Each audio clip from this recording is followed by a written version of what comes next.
السلام علیکم۔ علامہ اقبال کا آج میں کلام پڑھوں گا۔ تو ابھی راہ گزر میں ہے، قید مقام سے گزر، مصر و حجاز سے گزر، پارس و شام سے گزر۔ تو ابھی راہ گزر میں ہے، قید مقام سے گزر۔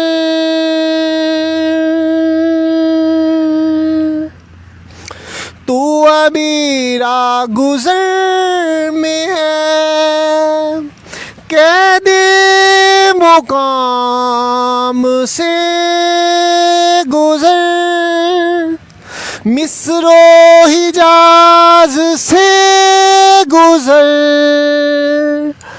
پارس و شام سے گزر۔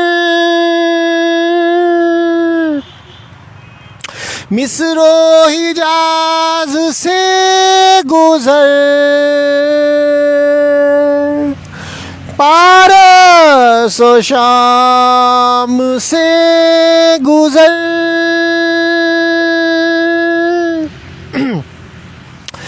جس کا عمل ہے بے غرض، اس کی جزا کچھ اور ہے۔ حور و خیام سے گزر، بادا و جام سے گزر۔ گر چاہے دل کشا بہت، حسن فرنگ کی بہار، طائر بلند بال دانا و دام سے گزر۔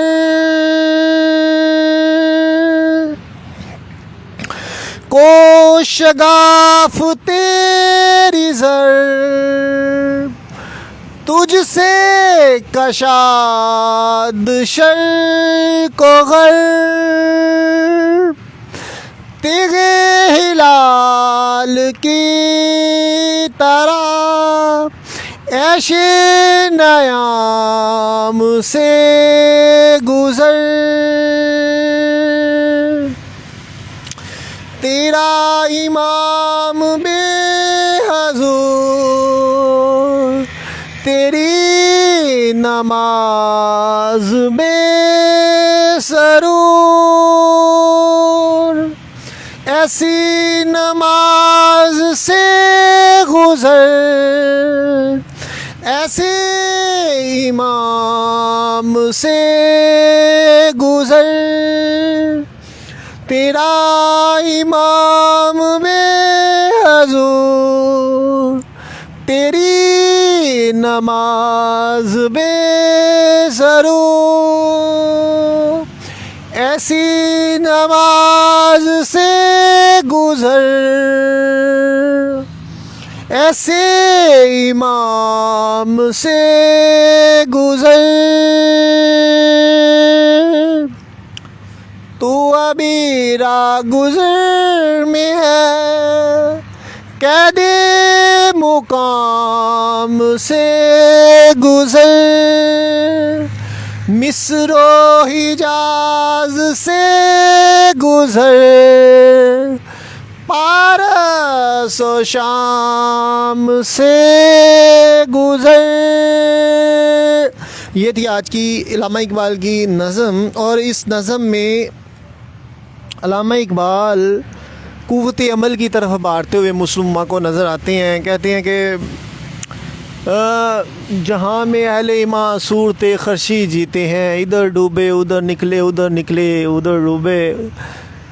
تو تمام کائنات اللہ کی زمین ہے، تو اہل مومن جو ہوتا ہے وہ ایک جگہ پہ حیود و قیود سے آزاد ہوتا ہے۔ محمد عربی سے ہے عالم عربی، تو علامہ اقبال فرماتے ہیں کہ یہ جتنی بھی دنیا کو لبھانے والی چیزیں ہیں، حور، ایون حتیٰ کہ جو تصور دیا جاتا ہے جنت میں حوروں کا اور یہ وہ، اس سے بھی انسان گزرے، جنت کی بھی لالچ نہ کرے، بلکہ میدان عمل یہی دنیا کو جنت بنائے عمل کے ذریعے، اور چیزوں سے متاثر نہ ہو، ایسی چیزوں سے متاثر نہ ہو جو اس کی پرواز میں کتائی پیدا کرے۔ خیرہ نہ کر سکا مجھے دلوا دانش فرنگ، سرما ہے میری آنکھ کا خاک مدینہ و نجف۔ اور دوسری طرف فرماتے ہیں کہ جس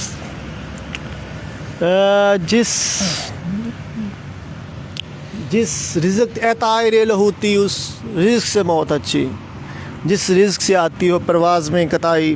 تو اقبال فرماتے ہیں جب تم میں خلوص ہوگا نا تو کائنات آٹومیٹک بدل جائے گی، اور تیرا امام بے حضور، تیری نماز بے سرور۔ تیرا امام کو اللہ کے یہاں حضوری حاصل نہیں ہو سکی، اور وہ اس کے فتوے تو بدستور قائم ہیں، مگر اس کے کردار میں خوبصورتی نہ ہونے کی وجہ سے وہ اللہ کی بارگاہ سے پرے ہے، اور یوں اس کی نماز میں بھی تاثیر نظر نہیں آتی، خدا کا رنگ نہیں نظر آتا۔ اللہ کا رنگ ہی سب سے بہتر رنگ ہے، اور اللہ کے لیے سے ہی محبت کرو، اللہ کے لیے نفرت کرو، یہ چیزیں نظر نہیں آتی، بلکہ گروہی تقسیم، ذات پات، رنگ نسل کہیں نظر آتی ہے، کہیں فرقہ واریت نظر آتی ہے، اور یہ ساری چیزیں مسلمان کو تباہ کرتی ہیں، اور جو اسلام کے اتحاد کا تصور ہے وہ ختم ہو کے رہ جاتا ہے۔ تو اقبال فرماتے ہیں کہ جو تفرقہ پیدا کرنے والا ہے وہ ابو لہب تھا، جو تفرقے پیدا کرتا تھا اور اسلام کا جو پیغام ہے اس کو مسخ کرنے کی کوشش کرتا تھا۔ سرکار صلی اللہ علیہ وسلم تو دنیا کو ایک پلیٹ فارم پہ اکٹھا کرنے کے لیے تشریف لائے، اور کائنات کے نظام میں جو جتنے بھی تفرقات تھے، امتیازات تھے، یا جتنے بھی جو ابہام تھے، پریشانیاں تھی، خدشات تھے، جو بھی منفی قسم کے اثرات تھے، ان کا آپ صلی اللہ علیہ وسلم نے اپنے علم کے ذریعے، کردار کے ذریعے، اپنی پرکشش شخصیت کے ذریعے ان تمام چیزوں کا خاتمہ کرتے ہوئے امت مسلمہ کو ایک پلیٹ فارم پہ اکٹھا کیا، اور یوں اسلام جو ہے عرب کی حدود سے باہر نکلا، اور ایران اور روم کی اتنی بڑی سلطنتیں فتح ہو گئیں۔ تو آج مسلمان اس قدر پستی کا شکار نظر آتا ہے کہ بجھی عشقی آگ اندھیر ہے، مسلمان نہیں راک کا ڈھیر ہے۔ بس اب میں آپ سے امتی باعث رسوائی پیغمبر ہے، اقبال فرماتے ہیں، اور اقبال فرماتے ہیں کہ سرکار کی صلی اللہ علیہ وسلم کی بارگاہ میں کہ حضور دہر میں آسودگی نہیں ملتی، تلاش ہے جس کی وہ زندگی نہیں ملتی۔ اقبال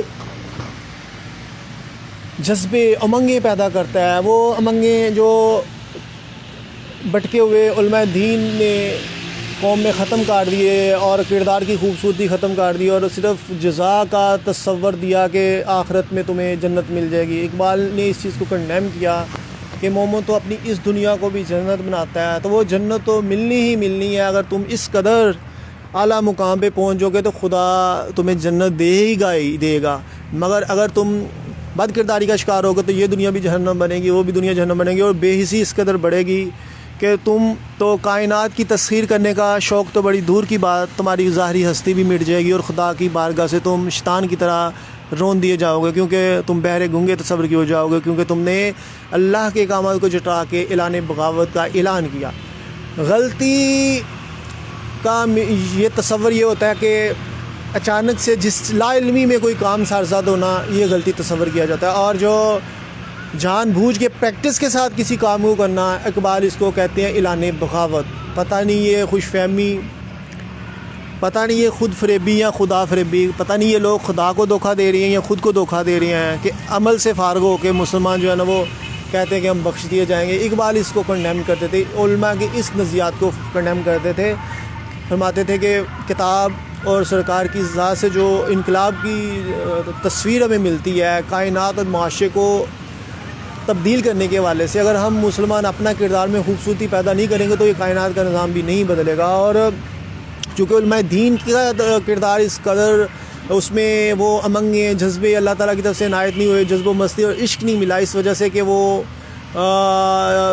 خدا کے پیغام و مفہوم کو سمجھے ہی نہیں ہیں، تو لہٰذا یہ کیوں کر قوموں کی امامت کر سکیں گے؟ اس لیے تیرا امام بے حضور، تیری نماز بے سور کا۔ اور ایک جگہ پہ تو نے پوچھی ہے مجھ سے امامت کی حقیقت، تو نے پوچھی ہے مجھ سے امامت کی حقیقت، خدا تجھے اور بھی صاحب اسرار کرے، ہے وہی تیرے زمانے کا امام برحق جو تجھے حاضر و موجود سے بیزار کرے، موت کے آئینے میں دکھا کر رخ دوست، جینا تیرے لیے اور بھی دشوار کرے۔ تو پرواز کے لیے آپ کو آگ میں سے گزرنا پڑتا ہے، آپ کو مشکلات سے گزرنا پڑتا ہے، آپ کو اس کا نام کیا بھوکیں کاٹنا پڑتی ہیں، مجاہدے ریاضے کرنے پڑتے ہیں، اپنی ظاہری ہستی بھی بعض اوقات مٹتی ہے، اور پھر کردار کی خوبصورتی کا پھول جب اگتا ہے تو پھر انسان وہ باکمال شخصیت بن کے ابھرتا ہے کہ جس کو پہ کوئی بھی غالب نہیں آ سکتا، اور حق آ جاتا اور باطل بھاگ جاتا ہے۔ یہی صوفیہ کا وصف ہوتا ہے۔ اوکے، میں اب آپ سے اجازت چاہوں گا، خدا حافظ۔